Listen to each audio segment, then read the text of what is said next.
Great to have you here. Pleasure. So, before we get into some of the politics, I do want to ask you about Charlie Kirk. I know you knew him. I know you spoke with him regularly. How do you deal with all this? How do we process all this as a nation?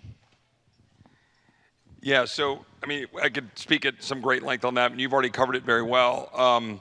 Charlie is someone that I became friends with over the course of the last several years. Met him first in Bandera. It was a great honor. He came here and we were able to talk. And then over the time of the last several years, through the speaker's fight, through a lot of things, through the election last year, we were comparing notes. And his impact on me is pretty significant in terms of our meeting of the minds about the role of faith and the importance of one particular fight that our side, if you will, or our people who share our values and beliefs, I don't believe quite get. And in fact, the last exchange I had with Charlie, which is about a month ago, last serious exchange, was about this issue, which was the advance of Islam and Sharia law. That it is directly opposite of our Western civilization, our values, who we are as Christians, undermines everything about what we believe, and that we're not taking it seriously. And he gave a great speech. You should go back and look at it if you didn't see it, back in July over in the UK. And I had sent it to him, and I said, this was phenomenal. And then I sent him the speech that I gave on the House floor about a year ago, laying out this issue. And he looked at it, and we had an exchange back and forth about what do we need to do to try to bring this more front and center. And I only bring that up because he just had a gift for kind of looking in at the bigger picture issues and the things that are the connectivity and the stuff that matters. And the only thing that I'll share about what happened last week, many of you have, seen over the, now almost 8 years that I've been out on the campaign trail and stuff, see my kids, Charlie, my son's name is Charlie. Many of you know that, and you've met him, in Virginia. Well, Charlie is 16 now, and he goes to a classical Christian school. He and my daughter do, for the reasons you've already discussed about why that's important. And there's a large group of his classmates that are very fond of Charlie Kirk. And I knew this, and I was at the Capitol Physician. I had a sinus infection, and I was getting an antibiotic. I'm sitting down in the physician's office, and then I see the news. But the news was just of a shooting. And so I texted Charlie Kirk to check and see how things were going. And of course, I didn't know the status. But then as I learned, I texted my son Charlie, because even though my kids are not allowed to have social media, they don't have social media on their phones. Their friends sometimes do when they get out of school. They don't have phones in the school. But I bring that up because I was concerned that Charlie would see the video, which goes to a whole other conversation we need to have about these devices and how these things are basically evil incarnate. Yep. And you're putting a loaded gun into your kids' pockets. And so I said to him, it's being reported that he's passed. And my Charlie said, oh no, is that real news or is that public? And I said, yes, he's gone. I'm sorry, buddy. And he said, I would have loved to meet him someday. And then he sent me a scripture unprovoked. This is, just an hour or so after the facts. And the scripture was 1 Corinthians 15:58. Therefore, my dear brothers and sisters, stand firm. Let nothing move you. Always give yourselves fully to the work of the Lord, because you know that your labor in the Lord is not in vain. And that to me that's the actual story. And it shows you the impact of Charlie and the impact of what matters. And I'm sorry to go long on this, but it matters so much. We had 2,000 kids down at the Texas Youth Summit in the Woodlands last night with a full, I'm talking, Nick Schatzline was there. You guys, Nick was down there bringing the gospel, preaching. You had a full praise band. You had people like giving their lives to God. You had Chloe Cole there talking about the transgender cult and all that's happening. And there is a spirit moving that is something that is beyond, it's the Lord, because it is beyond our capability. We just have to seize it, seize this moment for the great awakening and the great revival that is necessary to save this country and freedom for our kids and grandkids. So. Amen. Beautifully spoken. Thank you. Congressman, the first time And thank you for sharing that. I really appreciate it. Charlie Kirk was one of the only people I would allow my children to watch on YouTube because he was so respectful, 100%, so right. good, so loving. So thank you for that. The first time you came on my radar, Congressman, I live far away from here, was because of your efforts on the United Nations. You are one of the leaders behind the Defund Act. I believe you're the chief co-sponsor in the House. This would not just defund the United Nations, but would actually sever our relationship. Talk to us about why you think that's needed. I mean, you explained it earlier. I can't say it much better than you did. It's a godless organization that is destroying our sovereignty and undermining our freedom, and we should not be a part of it, much less fund it. That's just, I think, the end of the inquiry. I think, I got to that bill because one of my colleagues who had it left Congress, so I grabbed it because I felt so strongly about it. It's kind of how it works. Somebody has the bill, you honor them, and you co-sponsor theirs. So I took it and led the bill the last 2 or 3 Congresses. But prior to that, this was a major issue for me to go after this attack on our sovereignty and on Western civilization for all the reasons you just articulated. So I had a bill, I think as early as 2020, to defund and get us out of the World Health Organization. I was the first to do that. I had a bill to get us, and by the way, this is not about me. It's about, you noticed and observed how smart these folks were, and they knew all the stuff you're talking about. They're feeding me with what they want as constituents. And so this is all stuff that's important to the people that I represent. So the World Health Organization, the United Nations Population Fund, I have a bill to defund that. The bill to defund UNRWA. Long before anybody was acknowledging that UNRWA was funneling all the money to the Palestinians and attacking Israel, we knew, and I was working with friends of mine that understand it, and we got that out there, and we've been able to successfully beat that back to some degree. But then some of us who voted against the Israel funding bill last year, because it still had funding for UNRWA in it. And so, people say, why are you voting against Israel? I'm not voting against Israel. I'm voting against the ridiculous Washington swamp that pairs funding for Israel with funding for fricking Hamas. So, we went after and attacked that. And I think the reason we've got to be militant about that is because of everything you said. This is a coordinated attack on our way of life. And go back to what I said about Charlie and Sharia and the March of Islam.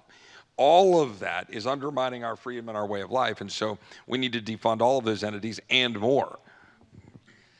Yeah, I couldn't agree with you more. Donald Trump has picked up the baton on a lot of these things. He's getting us out of WHO. He already told the UNESCO, the UN Education Agency, we're out. Yep. But we did that last time. Yep. And, of course, Joe Biden came in and reversed it all. So my question to you, Congressman, is what are the prospects for getting some of this stuff enshrined into federal law so that the next Democrat can't just reverse it all? Yeah, look, this is the age-old problem, and I could sit here and talk for a long time. You all know the problem, 60 votes in the Senate. It's not even a real thing. We've accepted that as the threshold for some good conservative reason that we don't like it to make it easy to move legislation through the Senate. I've been a champion since the president has come back in his second term that we know that Democrats are going to remove that 60-vote threshold when they get there, and that we need to consider why we are unilaterally disarming. Because right now, we can only advance stuff through reconciliation. So the reason the big, beautiful bill was such an enormous fight was because we knew it was the one opportunity we had at a 50-vote threshold in the Senate to get the things that we wanted to get. So we got some good stuff in there, but we didn't get everything we wanted. And so some of these things you're talking about, getting, say, defunded the United Nations, right? Or a permanent World Health Organization defunding or decoupling. We would need 60 votes in the Senate, or it has to go on a must-pass piece of legislation, or the Senate has to change its rules. Now, the Senate just changed its rules this last week, or it's in the process of, on the nominations, right? Because the Democrats are slow-walking some of the nominations. So Thune will consider doing it, but it's not happening fast enough, and I don't think we're going to get that done before next election. So I think we're going to have to make this all front and center about what are we going to do while we have 3 years and change left of this president who is willing to do the things that no one before was willing to do, and how to use Congress now to get that stuff done and signed into law. And I think each of these are things that need to be brought forward. There's no time to waste. And look, I was one that would defend 60 votes in the Senate back in the day. But back in the day was, frankly, when we were having squabbles and disagreements over tax policy, over whether some trust fund should be created. Right now, we're having disagreements over literally the central tenets of our existence as a nation, over what we believe. They want to take away our ability to live free. They want to undermine Texas sovereignty. And look, when I went down this, you guys have seen, I introduced, a letter. I put a letter out calling for a special select committee to investigate the coordinated attacks on our way of life. Now, the reason I did that was because if you have to be blind not to look at the coordinated attacks and all of the organizations that are funneling people illegally into the United States under the Biden administration. There's 250 of them, all tied to the United Nations. Todd Bensman, you guys have, Todd, we know him well. Jason Jones, all of our friends have exposed all this stuff. But that's not, the American people haven't seen it all. It's a coordinated, funded network. The same thing exists with respect to the criminal network. The Law Enforcement Legal Defense Fund, just this week, put out a memo, a book, showing the reined collective tied to the Soros funded, tied to dozens of other organizations that are telling these DAs and prosecutors how to put criminals on our streets. You can go through the list of all of the things that they're doing in a coordinated network. The Southern Poverty Law Center, which was basically putting a target on the back of Charlie, put a target on the back of the Family Research Council, which led to a guard getting shot a decade ago at the Family Research Council because they're a militant left-wing organization. The Antifa, I called the president, so funny story. So I called the president 4 nights ago, whenever it was, whenever the president declared Antifa a terrorist organization. I was like, man, finally, thank you, because we couldn't get this through the Congress. And so I called him, it was about 8:30, and he answers the phone. He goes, hello, hey, Mr. President. Hi, Chip. And then he starts talking about, stuff on his mind. So what's on your mind? Thank you, Mr. President, for declaring Antifa a terrorist organization. Can you believe it's taken this long? How could it take this long? Why wasn't this done years ago? And he just goes on for a long time about that. And then we talked about Charlie. We talked about Charlie Kirk and some other things. But then I realized he was in England. Oh, yikes. I called him at 2 o'clock in the morning. I forgot that he was in England. But he picked it up. He wouldn't miss a beat. He never sleeps. So anyway, it was funny. That's wild. Thank you for sharing that story. So we've only got about 10 or 12 minutes left. I want to shift gears a little bit. I know you have been in the federal system for a while. You're now looking to move back to the states. What do you think the states can do to try to rein in Washington, D.C., to try to stop the swamp, the deep state, whatever you want to call it? Well, look, Texas has been at the epicenter over the last basically quarter of a century in the AG's office with strong leadership under Attorney General Abbott and Attorney General Paxton, Solicitor General Ted Cruz, all these people that have been suing. Now, it's different when you've got Democrats in charge. You kind of have to run alongside the current administration and kind of help facilitate.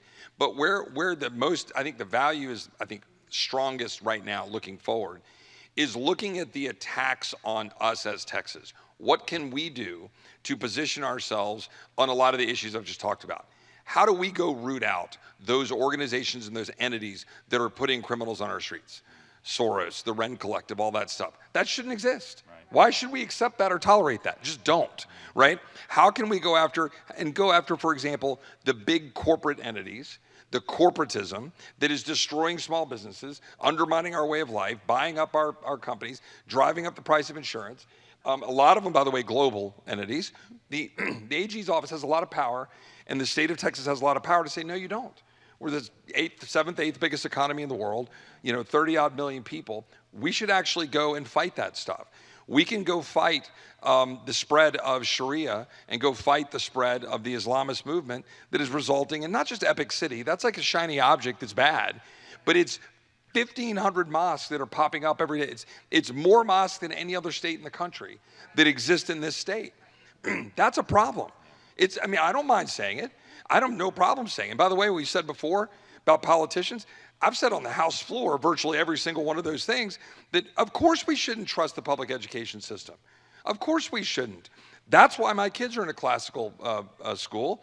And it's not that I don't appreciate every teacher that's in my family or any teachers here that are trying. 90% of our kids go to public schools, but it is broken, right? I went to public school, K through law school, but it is entirely different now. And I'm not even sure it was that it was what it should have been then. But of course we should be doing those things. So we got to call it out. And by the way, on education, we can do a lot there to go after all of the sinister powers that be, like Chloe Cole. The closest I came to crying besides reading that quote from my son Charlie on the House floor the other night, was Chloe Cole's testimony in the House Judiciary Committee. If you haven't seen Chloe, if you don't know Chloe, go watch her story. I've visited with Chloe a bunch over the time. I'm proud to have her support because individual support matters a lot, because she is a testament to faith and overcoming what this sinister evil almost did to her, taking away her womanhood and her ability to have kids because these evil bastards want to advance their radical agenda. And she's out speaking truth, and we've got to use that to dismantle that whole front so that they can't attack our kids. And the last thing I'll say is, as Attorney General, we got to go to war with the extent to which this is being used to target our kids. I'm sorry, we do. I'm all for freedom, technology. I mean, I don't want to have the government saying, you know, you can't have X, Y, Z. But when you've got, for example, in the For You algorithms that we know they're targeting our kids with evil crap, those corporations need to be liable. They need to know that we're onto it, and we got to stop it. So those are just a small sample of the things I think we need to do. Fantastic. I have two questions that I hope we can squeeze in before we run out of time here. The first one is, you know, there's a lot of great folks here who are involved, and there's a lot of great folks here who want to get more involved. What are some of the ways you think regular grassroots Texans and Americans can get involved in this battle to save our country? Well, I mean, I think you know these guys, but you don't know them like I know them. They're there. I mean, the people in this room are the ones beating the pavement in Austin. I mean, I would just say, in short, besides prayer, which we gloss over and we just say it, I actually mean it. Like right now, at this moment, with the Spirit moving among us, pray. Active prayer groups. Go up to the cross on the hill at Kerrville and come together and pray. And a little side note, and I know if Sheriff Lath is still here, yeah, there he is, hand up, and all of the first responders. I do want to repeat, you know, what we experienced here, it's changed us, it's changed the community, but we're all moving forward in a way that has been such a great example for the world. I cannot express enough how much I've seen people in Washington affected by what we did versus other communities. The extent to which that's right. And so, without dwelling on that, I bring that up only because when I would speak about this in the media, I would talk about the cross on the hill at Kerrville, the extent to which faith was at the center of our reaction to the floods, that we wanted to advance that those little girls singing hymns leaving Camp Mystic, that all of that was about who we are. And so pray, but also focus intently on, and I say this as someone in Congress, but obviously looking to come home, but what happens in Austin, what happens here in Kerr, what happens in our local, like focus intently there, because that's where the difference gets made in terms of how we're going to live. We're Texas. And do you think Texas is as strong as it should be? Right. We should change that, like now. This isn't something where we can sit around complaining that, oh man, those bureaucrats in Washington, they're really sticking it to us. Well, they are. Obamacare, blah, blah, blah, there's stuff, the stupid subsidies, which by the way, we peeled back half of those Green New Scam subsidies because we stood firm, even in kind of tussling with the Trump administration, in May, when 4 of us voted the bill down in the Budget Committee, forced it back to the committee, and then we were able to shove through more of the Green New Scam subsidy repeal. Not everything we wanted. The battery stuff I'm still fighting, which we need to kill, by the way. But those things matter. But man, right here in Austin, right here at home, that's where we save freedom. We cannot say that Texas is secure enough. It's not. We can't say Texas is free enough. We can't say our grid is strong enough. We can't say our education system is fixed. Even with the choice bill and everything else, we're not even close. We just subsidize the hell out of the public education system to buy off getting the votes for not even fully universal choice. So we got a lot of work to do. We've got a lot of things that I'm sure Terry could talk, legions about our roads and everything else. We've got miles to go for Texas to be remotely what we think it ought to be as the leading voice for freedom in the world, which is what they expect out of Texas. So I'd say focus on Austin and local intently. Amen. Obviously, there's a lot of reasons to be concerned about the direction that our country's been heading over the last few decades. It seems like we have a bit of a reprieve right now, and I'm grateful for that. But over the long term, are you optimistic that we can turn this around, save our country, save our civilization? So, yes, because of what I saw last night with those 2,000 kids and what I'm seeing now in a movement and what I think we're going to see tomorrow in Arizona. Like Don Huffines, I'm here, so I'm not in Arizona. But we're going to see something special tomorrow. And we're going to see the word of, when have you seen the gospel of Christ discussed more than you've seen it in the last 10 days? Like, seriously, like, we've seen people you would never expect talking about it. We saw the Vice President of the United States just lean into the gospel. That message is now pervasive. And so, look, God works how God works. We're all on this planet momentarily, right? I mean, you know, what I won't tell you, but I'll tell you now, what I didn't tell you is that when I had the infection last Wednesday, sinus infection, turned out to be just that. But they also said, oh, that thing you've got, you know, that can also be consistent with blood cancers. I was like, well, funny enough, I had Hodgkin's lymphoma 13 years ago, so they did blood tests, all good, everything's fine. But I bring that up because it just reminds you of that we're only here for a brief moment. Like, all of us are footnotes in history. Like, I mean, President Trump will be the biggest footnote in history for this moment in time, and it'll be a really big one. But my point is, we're all just here for a brief moment. What are we going to leave behind for our kids and grandkids? What are we willing to risk everything for? Charlie just did that. Charlie just did it.